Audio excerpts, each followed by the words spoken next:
Before we begin, we want to take a moment to honor the memory of Charlie Kirk, a voice that challenged the system silenced too soon. Rest in peace. The word woke sounds simple. It means awake, to open your eyes, to see the truth that others might ignore. Its roots go back over 100 years inside African American culture. In the 1930s, blues musicians used the word woke as a warning. Stay woke.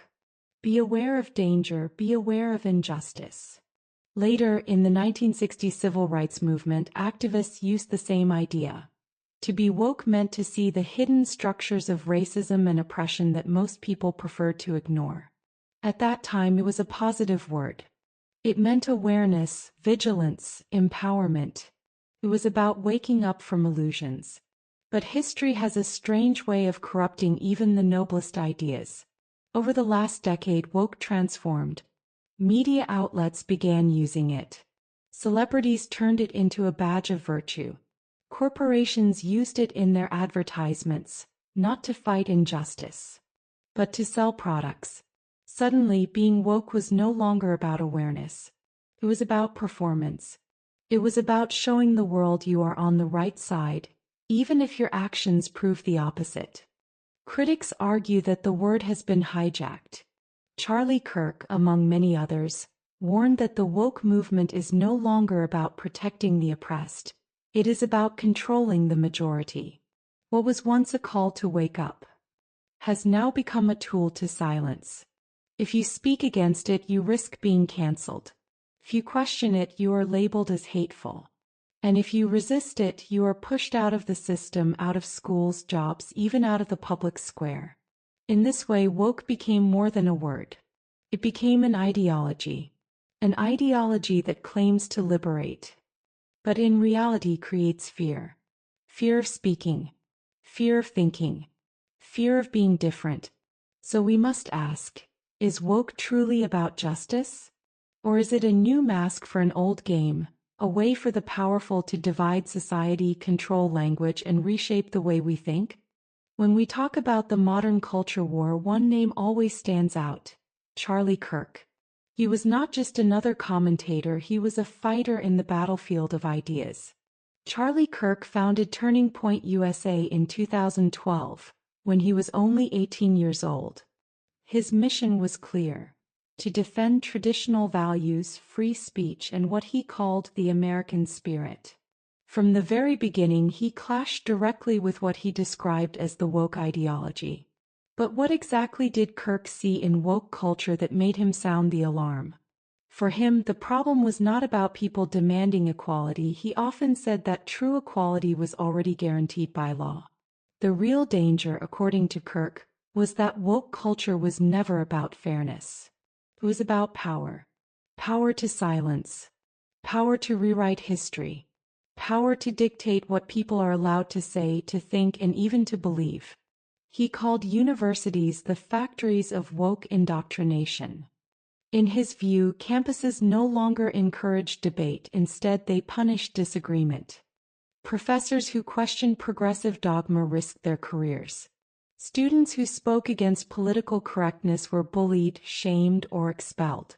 And corporations, hungry for profit and desperate to appear virtuous, became willing accomplices. Charlie Kirk often said, "The woke movement is not about tolerance. It is about enforcing conformity. If you don't submit, you will be destroyed." This message resonated with millions. His speeches filled auditoriums. His podcasts reached every corner of America.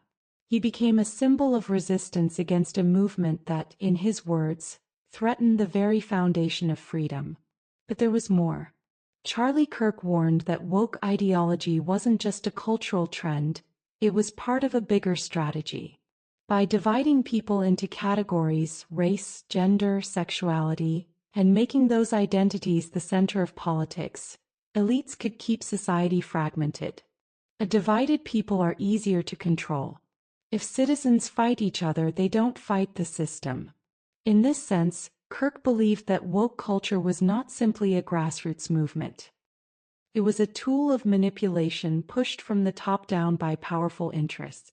To his supporters, Charlie Kirk was a truth teller, unafraid to confront the lies of political correctness. To his critics, he was controversial, provocative, sometimes even extreme.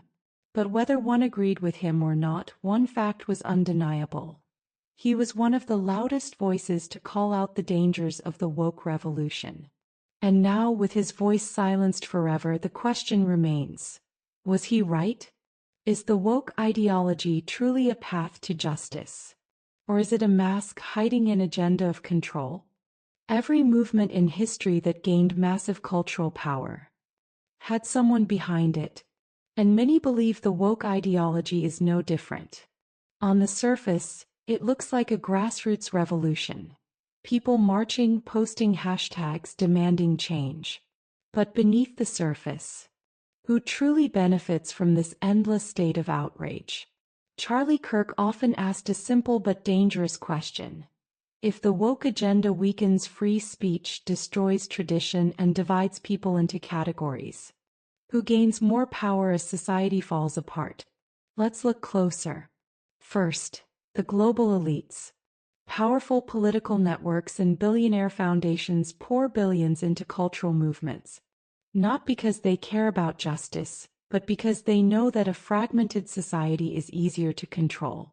If people fight over race, gender, and identity, they are distracted from the real battle: economic power, corruption, and the concentration of wealth at the very top. Second, the corporations. Companies discovered that virtue signaling is profitable. A rainbow logo in June, a statement about diversity, a campaign about justice. All while exploiting workers, avoiding taxes, and lobbying governments. As long as they appear woke, the public ignores what happens behind closed doors. Third, the governments. By encouraging division, leaders can justify more laws, more surveillance, more censorship. When people are afraid to speak, the state does not even need to use force. Silence becomes voluntary. Self-censorship becomes the new prison. And then there is the media. 24/7 they amplify outrage. They decide which words are offensive today, which statues must fall, which books must be banned. They don't just report culture, they engineer it. Critics argue that this is the hidden function of the woke ideology: not to create equality, but to destroy unity. Not to give power to the people, but to take it away. Think about it. If you can control the language people use, you can control the way they think. And if you can control the way they think, you don't need chains or guns or guards. The prison exists inside the mind. This is why many call woke culture the perfect weapon. It disguises itself as compassion, but behind the mask lies something darker. A tool of manipulation designed by the few to control the many. Imagine a world where one wrong word can erase your entire life. Where one sentence taken out of context can destroy your career, your reputation, even your relationships. This is not science fiction. This is cancel culture. Cancel culture began as a way for people to hold the powerful accountable, to expose corruption, injustice, or hypocrisy. But soon, it transformed into something much darker. A digital guillotine, a weapon of fear. In this system, no one is truly safe. A comedian making a joke years ago. An author who once expressed a controversial idea. An ordinary citizen posting something online without realizing how it might be interpreted. All can be dragged into the public square. Shamed, destroyed, erased. Charlie Kirk and other critics argued that cancel culture is not about justice. It's about obedience. When people are afraid to speak, they begin to censor themselves. They don't need to be silenced by governments or corporations. They silence themselves. And that is the genius of cancel culture.